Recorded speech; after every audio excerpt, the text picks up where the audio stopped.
Hello નમસ્કાર વિદ્યાર્થી મિત્રો, નમસ્કાર તો બધા વિદ્યાર્થી મિત્રોનું હું ઓઝા ફાલ્ગુન તમારું ઓઝા ક્લાસીસ ચેનલમાં સ્વાગત કરું છું. આજનો વિડીયો છે તે ધોરણ 7માં દ્વિતીય સત્રમાં વિકાસલક્ષી અસાઇનમેન્ટમાં સામાજિક વિજ્ઞાનનું છે. તમે વિદ્યાર્થી મિત્રો ચેનલ પર પહેલીવાર આ ચેનલને સબસ્ક્રાઈબ કરી દેજો.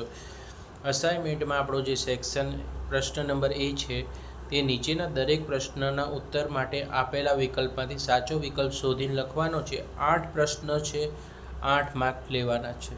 તો પ્રકરણ નંબર 5માંથી પરંપરાગત સંસ્કૃતિનું રક્ષણ કરનાર આદિવાસી જાતિ, હવે જાતિનું નામ આપ્યું છે. આદિવાસી જાતિઓને બંધારણમાં ક્યાં સામેલ કરવામાં આવેલા છે? તો પહેલાનો જવાબ આવશે અનુસૂચિત. બરાબર, રાઈટ, પહેલામાં એ આન્સર આવશે. ગુજરાત અને મધ્યપ્રદેશ રાજ્યમાં કયા સરદારના રજવાડા હતા? સરદાર કીધું છે તો એના રજવાડા કયા હતા? તો અહીંયા આવશે ઓપ્શન બી નો આન્સર આવશે સી, ભીલ સરદારો. બરાબર, રાઈટ. તમારે આવી રીતે અંડરલાઈન કરવાનો, પ્રશ્ન વાંચવાનો, પછી તમારે બોર્ડ જે એક્ઝામ છે તમારે એમાં આન્સર લખવાનો, જેથી 17મી સદીમાં કયા લોકો દારૂગોળો એટલે બોમ્બ અને તોપોનું નિર્માણ કરી શકતા હતા? હવે દારૂગોળો અને તોપોનું નિર્માણ કયા લોકો કરતા હતા? તો એનો જવાબ આવશે અહમ લોકો. અહમ લોકોએ કયા પાકની નવી પદ્ધતિ શોધી હતી? તો ચોખાની. બરાબર, રાઈટ. તો આપણે હવે પ્રકરણ નંબર 6 તરફ જશું. ભારતની વિચરતી જાતિમાં કઈ એક જાતિનો સમાવેશ થતો નથી? તો નટખટ બજાણિયા જાતિ. કઈ આવશે? નટખટ બજાણિયા જાતિ હોય છે એનો સમાવેશ થતો નથી. મોસ્ટ આઈએમપી છે, રાઈટ. અને સ્ટાર પાડી દેજો, પૂછાવાના પૂરેપૂરા ચાન્સીસ છે. દેવી પૂજક સમાજની કુટુંબિક સમસ્યાનો ઉકેલવામાં લાવાદની મુખ્ય ભૂમિકા કોણ ભજવે છે? તો આમાં આપણે ખબર છે કે દેવી પૂજક સમાજ હોય એમાં શું હોય છે? જ્ઞાતિ પંચો હોય છે. કોણ હોય છે? જ્ઞાતિ પંચો. એટલે ઓપ્શન બીમાં બી આવશે. પ્રાચીન કાળથી ભારતીય સમાજ વ્યવસ્થામાં કઈ વિચરતી વિમુક્ત જાતિનું નામ જાણીતું છે? હવે ઈરાની જાતિ ના આવે, બહુરૂપી જાતિ ના આવે, જાતિગર ના આવે. કઈ જાતિ પ્રખ્યાત છે? તો કે વણઝારા જાતિ, રાઈટ. તો ઓપ્શન આ જે ત્રીજો છે એમાં પણ સ્ટાર પાડી દેજો, મોસ્ટ ઇમ્પોર્ટન્ટ ક્વેશ્ચન છે. પછી છે કાંગસિયા, વેડવા, મદારી, ડફીર વગેરે વિચરતી અને વિમુક્ત જાતિઓની જીવનશૈલી મોટાભાગે કઈ પ્રથાને જોવા મળે છે? સમન્વયકારી, સાંસ્કૃતિક, કબીલા કે વર્ણાશ્રમ? તો સી આવશે, કબીલા. પ્રકરણ નંબર 7 ચૈતન્ય મહાપ્રભુએ બંગાળમાં કયો મંત્ર ગુંજવતો હતો? તો એનો ફર્સ્ટનો આન્સર આવશે હરિબોલ. Option A Haribol. ગુરુ ગ્રંથ સાહિબ નામનો ગ્રંથ કયા ધર્મનો પવિત્ર ગ્રંથ છે? આ 1 થી 3 છે તે 7 સ્ટાર ક્વેશ્ચન છે, પૂછાશે. અને ચોથો છે 10 સ્ટાર કરી નાખજો, 100% પૂછાશે. ગુરુ ગ્રંથ સાહિબ નામનો ગ્રંથ કયા ધર્મનો પવિત્ર ગ્રંથ છે? તો ગુરુ ગ્રંથ સાહિબનો જે છે તે ધર્મ કયો આવે? શીખ ધર્મ. બરાબર, આ વસ્તુ ખાસ યાદ રાખજો, પૂછાશે. ત્રીજું છે એ પણ 100% પૂછાશે. રામચરિત માનસ નામની ગ્રંથની રચના કોણે કરી છે? તો કે સંત તુલસીદાસ. અહીંયા તુલસીદાસ આપ્યું છે તો સંત તુલસીદાસ બંને તમે લખી શકો છો. આ તો બધી એક્ઝામમાં પૂછાય છે. ગુજરાતી ભાષાના આદિ કવિ કોણ હતા? તો આદિ કવિ કોણ છે? નરસિંહ મહેતા. Option C. બરાબર, રાઈટ. તો પહેલું, બીજું, ત્રીજું અને ચારે ચાર મોસ્ટ ઇમ્પોર્ટન્ટ છે, વાંચીને જજો. કેરળની સંસ્કૃતિ કઈ સંસ્કૃતિ તરીકે ઓળખાય છે? તો કેરળ છે તે મલયાલમ સંસ્કૃતિ તરીકે ઓળખાય છે. Most important. બીજો છે એને રાઉન્ડ કરો અથવા 100% પૂછાશે. કયા સાહિત્યકારના આખ્યાનના પિતા તરીકે ઓળખવામાં આવે છે? તો ભાલાણને. બરાબર, બી. ચિત્ર વિચિત્રનો મેળો કયા જિલ્લામાં યોજાય છે? તો સાબરકાંઠા. Most important. બીજો અને ત્રીજો મોસ્ટ ઇમ્પોર્ટન્ટ. અસમ રાજ્યનું પ્રસિદ્ધ નૃત્ય કયું છે? બિહુ. નૃત્ય વિશે પણ પૂછી શકે છે. અસમનું બિહુ. ગુજરાતનું આપણું છે દાંડિયા રસ છે. બરાબર, રાઈટ. પંજાબના ભાંગડા, મહારાષ્ટ્રનું લાવણી. તો આ બધા તમારે તૈયાર કરી નાખવાના, નૃત્ય વિશે પૂછાશે. પ્રકરણ નંબર 9 ભારતમાં કોણે વેધશાળાની સ્થાપના કરી હતી? Option B Sawai Jai Singh. બરાબર, સવાઈ જયસિંહે તો એને ભાઈ કરી હતી. હવે છે નીચેનામાંથી કયા શીખ સરદારે મુગલો વિરોધ બળવો કર્યો હતો? તો અમરદાસ આવે, રામદાસ આવે, બંદા બહાદુર કે અર્જુન દેવ? તો આમાં આવશે બંદા બહાદુરે. રાઈટ. Option C. કયા પેશવાએ મહારાષ્ટ્રને એક સમાન મરાઠા રાજ્યમાં પરિવર્તિત કર્યું? Most important. બરાબર. મહારાષ્ટ્રમાં એક મહાન મરાઠા સામ્રાજ્યમાં પરિવર્તિત કર્યું તો નાના ફણસવીસ, બાલાજી વિશ્વનાથ, બાજીરાવ પહેલો કે બાલાજી બાજીરાવ? તો બાજીરાવ પહેલાએ આપણને મરાઠા સામ્રાજ્યમાં પરિવર્તિત કર્યું. ઈસવીસન 1739માં કોણે ભારત પર આક્રમણ કર્યું? બાબર, તૈમૂર, હુમાયુ કે નાદિર શાહ? તો ઓપ્શન ડી આવશે, નાદિર શાહ. આને પણ મોસ્ટ ઇમ્પોર્ટન્ટ છે, રાઉન્ડ કરો, 100% પૂછાશે. આ પણ 110% પૂછાવાના ચાન્સીસ છે, 100%. નીચેનામાંથી કઈ આપત્તિ કુદરતી આપત્તિ છે? કુદરતી એટલે કે કુદરત દ્વારા આવે. દુષ્કાળ. ઓપ્શન એમાં આન્સર આવશે દુષ્કાળ છે, વાવાઝોડું છે, બરાબર, ધરતીકંપ છે, બધી કુદરતી આપત્તિ છે. માનવ સર્જિત આપત્તિ કઈ છે? ઔદ્યોગિક અકસ્માત. ઔદ્યોગિક અકસ્માત એટલે બોમ્બ, આપણે આગ લાગી જવી, બરાબર, કંપનીઓમાં કે કોઈ પણ જગ્યાએ છે, રાઈટ, એ બધી ઔદ્યોગિક અકસ્માત છે. રાઈટ. માનવ દ્વારા કરવામાં કોઈ પણ ઘટના આવે જ એ માનવ સર્જિત. કઈ ઘટના માટે પૃથ્વીના પેટાળમાં થતી ભૂગર્ભિક ક્રિયાઓ જવાબદાર છે? તો આવશે ભૂકંપ. બરાબર. જમીનની અંદર કઈ ક્રિયા થાય? તો ભૂકંપ થાય. વાવાઝોડું છે બહાર થાય, પૂર પાણીથી બહારની તરફ આવે, ભૂગર્ભિક એટલે જમીનની અંદર ભૂકંપ જ આવે. 16 જૂન 1819ના રોજ ગુજરાતમાં કયા સ્થળે ભૂકંપ આવ્યો હતો? તો કચ્છ યાદ રાખો, કારણ કે કચ્છમાં સૌથી વધુ ભૂકંપ આવતા હોય છે. રાઈટ. પણ 16 જૂને કીધું છે તો કચ્છમાં લખીને. પછી જે કયું સંસાધન અનવનીકરણ સંસાધન છે? 100% પૂછાશે. તો તમે લખી નાખો ખનિજ તેલ. ખનિજ તેલ. નીચેનામાંથી સિંચાઈના માધ્યમો કયા છે? આપેલ તમામ, કારણ કે તમામ છે તે સિંચાઈના માધ્યમો છે. કૂવા દ્વારા પાણી લેવામાં આવે છે, નહેરો દ્વારા, નદીઓ દ્વારા, તળાવ દ્વારા, બધા સિંચાઈના માધ્યમ છે. માનવી સૌપ્રથમ કયા ધાતુનો ઉપયોગ શરૂ કર્યો? Most important. તો માનવીએ છે સૌથી પહેલાં તાંબાનો ઉપયોગ કર્યો હતો, બરાબર. તાંબાના વાસણોનો ઉપયોગ કર્યો હતો, તાંબાની વસ્તુઓ વાપરતા હતા. રાઈટ. લદ્દાખમાં કયા વિશિષ્ટ પ્રાણી જોવા મળે છે? તો યાક. બરાબર. Most important. લદ્દાખમાં કયું પ્રાણી જોવા મળે? તો યાક. Chapter number 17. મકાનને ઘર બનાવવાનું કામ કોના દ્વારા શક્ય બને છે? તો હવે તમે જોઈ શકો છો બાળકો દ્વારા. હવે જો મકાનને ઘર બનાવવું એટલે કે ઘરને કોણ હાચવી શકે છે? બરાબર, પરિવારને. તો ભાઈ બાળકો દ્વારા તો મકાનને ઘર ના બનાવે, મહિલા દ્વારા આવે, બરાબર. એટલે ધ્યાન રાખો, એ મહિલા છે અને કડિયા છે, તો એટલે વાંચીને લખવાનું વિદ્યાર્થી મિત્રો કે ઘર બનાવવાનું કામ કોના દ્વારા શક્ય બને છે? બરાબર. મકાન ચણવાનું કામ આવે તો કડિયો લખવાનું, બરાબર. ઘરને ચણતર કામનું આવે તો કડિયા દ્વારા આવે. પણ અહીંયા ઘરને મકાન બનાવવાનું કામ કોના દ્વારા કરવામાં આવે છે? બરાબર. સારું વાતાવરણ કોણ આપે? માતા, એટલે કે મહિલા દ્વારા. ગુજરાતમાં શહેરી વિસ્તારમાં દર 1000 પુરુષોએ સ્ત્રીઓની સંખ્યા કેટલી છે? 880. 100% પૂછાશે. બરાબર, લખી નાખજો. આ પ્રશ્ન વગર પેપર નીકળશે નહીં.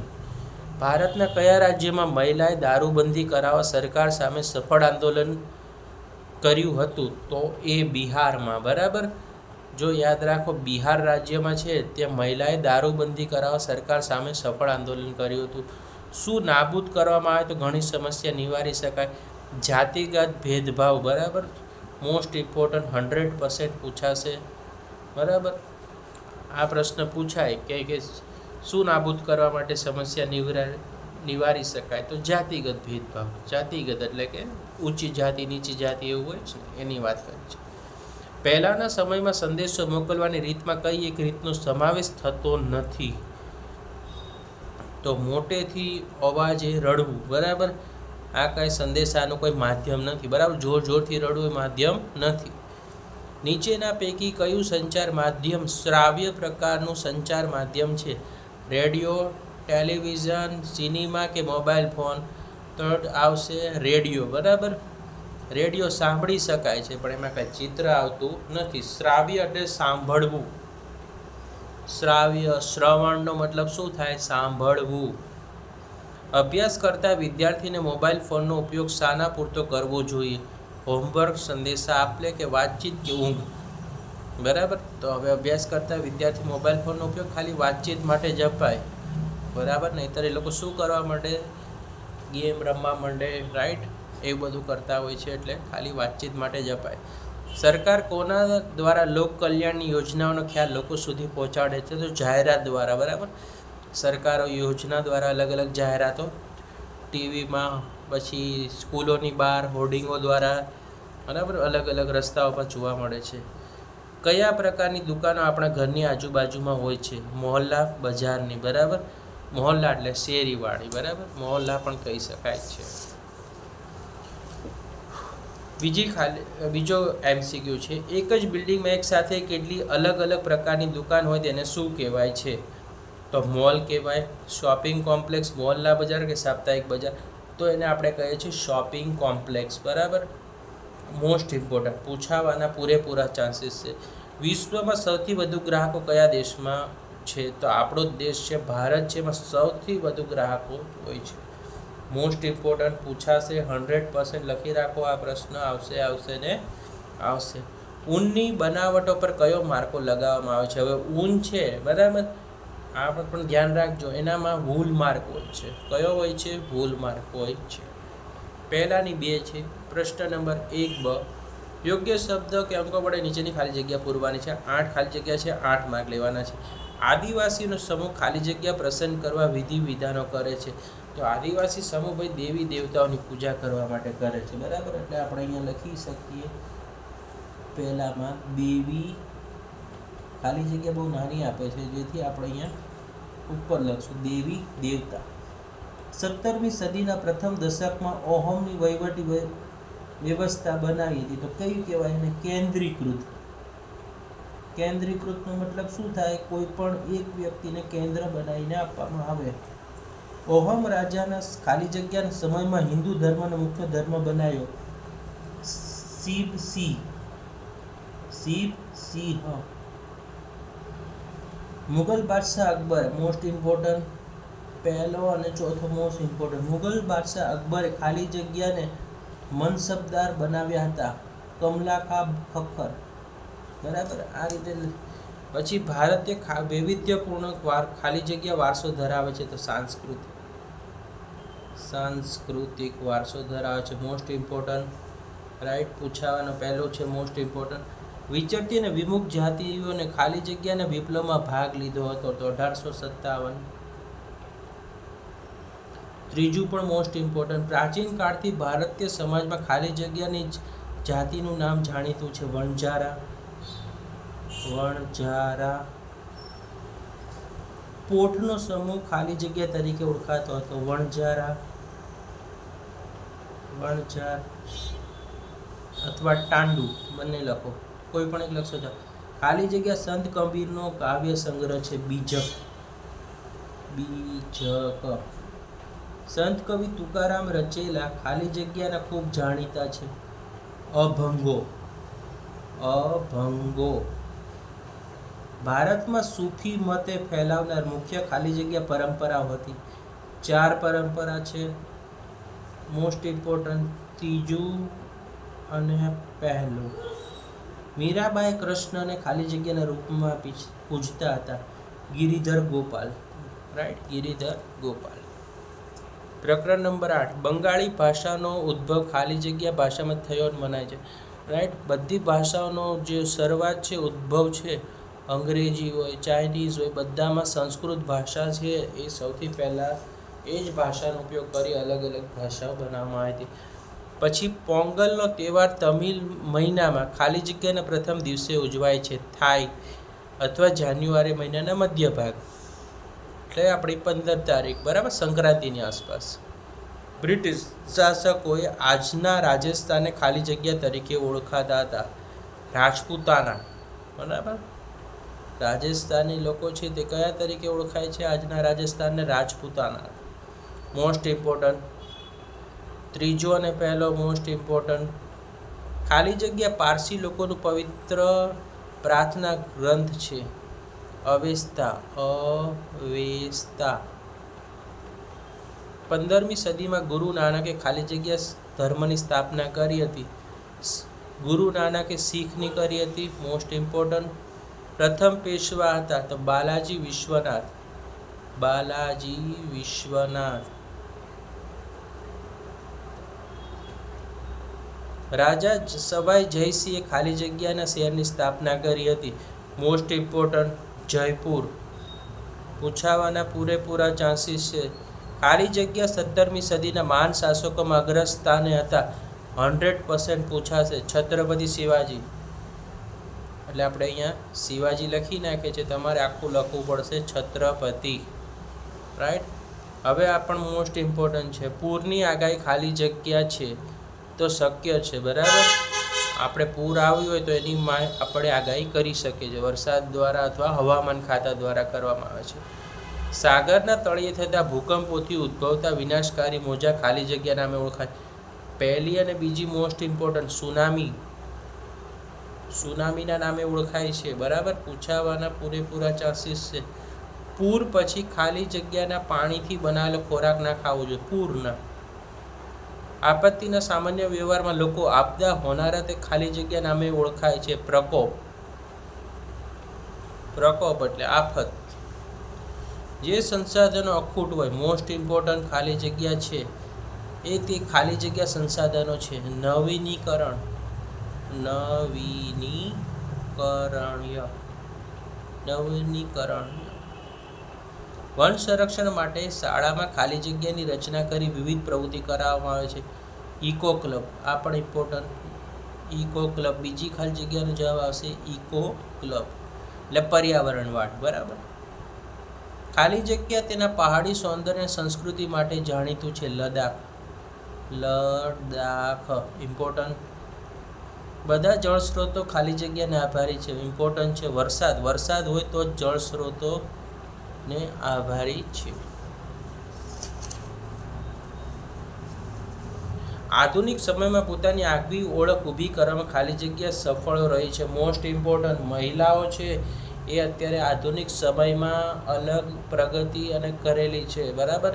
ક્રિકેટ હોય, સાયન્સ હોય, બરાબર, કોઈ પણ ભણવાના ક્ષેત્રે હોય, બધી જગ્યાએ મહિલા અગ્રેસર છે. બરાબર. રાષ્ટ્રપતિમાં પણ મહિલાઓ તરીકે આપણા દેશમાં છે હાલમાં. વિશ્વમાં સ્વર સંગ્રામી તરીકે ઓળખાય છે લતા મંગેશકર. બરાબર. જે ગુજરી ગયા છે, સિંગર હતા લતા મંગેશકર. રાઈટ. મંગેશકર નામ યાદ રાખજો. લતા મંગેશકર પૂછાઈ શકે છે કારણ કે હમણાં જ તેમનું મૃત્યુ છે થોડા ટાઈમ પહેલાં. દીકરીના જન્મ પહેલાં જ મારી નાખવા સામે સરકારે ખાલી જગ્યાનો કાયદો બનાવ્યો છે. Most important. બરાબર. ભ્રૂણ હત્યા વિરોધી. બરાબર. Most important પૂછાશે. ભ્રૂણ હત્યા એટલે બાળક પેટમાં હોય અને મારી નાખવામાં આવે. બરાબર. તો એને શું કહેવાય? ભ્રૂણ હત્યા કહેવાય. કલ્પના ચાવલા મૂળ ભારતીય ખાલી જગ્યા હતા. ઇમ્પોર્ટન્ટ છે. પહેલી, ત્રીજી અને ચોથી અવકાશ યાત્રી. બરાબર. કલ્પના ચાવલા છે તે શું હતા? આપણા અવકાશ યાત્રી હતા. પ્રકરણ નંબર 18. ખાલી જગ્યાના માધ્યમોના કારણે સમયની દ્રષ્ટિ દુનિયા નાની બની ગઈ છે. સંચાર માધ્યમ દ્વારા. બરાબર. આપણે દેશ વિદેશના ખૂણે, બરાબર, ઇન્ટરનેટ દ્વારા અથવા કોલ દ્વારા આપણે શું થઈ ગઈ છે? દુનિયા નાની બની ગઈ છે. લેખિત સંદેશા મોકલવામાંથી ખાલી જગ્યાનો જન્મ થયો. લેખિત સંદેશા તો ટપાલ પ્રથા અથવા ટપાલ પ્રથા. જગ્યા બહુ નાની આપે છે એટલે જ આપણે નાના અક્ષર કરવા પડશે. જ્ઞાન અને માહિતીનો પ્રચાર અને પ્રસાર કરવામાં આવે છે પુસ્તકો દ્વારા.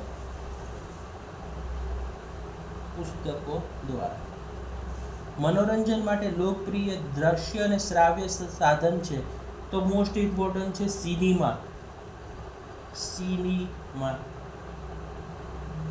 પ્રકરણ નંબર 19. ચીજ વસ્તુનું વેચાણ કરતી દુકાન જ્યાં હોય તે સ્થળ એટલે મોસ્ટ ઇમ્પોર્ટન્ટ. રાઉન્ડ કરો. પૂછાશે. બજાર. 110% પૂછાશે.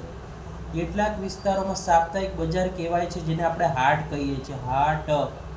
બરાબર, હાર્ટ નહીં, હાર્ટ. ધ્યાન રાખજો, બંને મોસ્ટ ઇમ્પોર્ટન્ટ છે એક્ઝામ માટે. ઘર વપરાશની ઇલેક્ટ્રોનિક વસ્તુઓ ખાલી જગ્યાના માર્કાથી ખરીદી 100% પૂછાશે. કયો માર્ક હોય છે? ISI માર્કો હોય છે. આપણા દેશમાં દર વર્ષે 24 ડિસેમ્બરના રોજ ખાલી જગ્યા ઉજવવામાં આવે છે. રાષ્ટ્રીય, અહીંયા લખ્યું છે વેરી મોસ્ટ ઇમ્પોર્ટન્ટ છે, પાછળના પાઠોમાંથી વધારે પૂછાક શક્યતા છે. રાષ્ટ્રીય ગ્રાહક અધિકાર દિન, રાઈટ. તો આપણે MCQ અને ખાલી જગ્યા જોઈ. કાલના લેક્ચરમાં આપણે ખરા ખોટા જોશું અને જોડકા જોડશું, રાઈટ. આપણે આજે 16 માર્ક્સનું જે હતું તેનું આપણે રિવિઝન કર્યું. વિડીયો પસંદ આવે તો વિડીયોને લાઇક કરવાનું છે, ચેનલને સબસ્ક્રાઇબ ના કરી તો સબસ્ક્રાઇબ કરવાનું છે અને કમેન્ટ કરી દેવાનું છે. જો તમને વિડીયો પસંદ હોય તો આપણે આવા જ યુઝફુલ વિડીયો તમારા માટે લાવતા રહેશું. લાઇક, શેર અને સબસ્ક્રાઇબ અને કમેન્ટ કરી દેજો. Thanks for watching.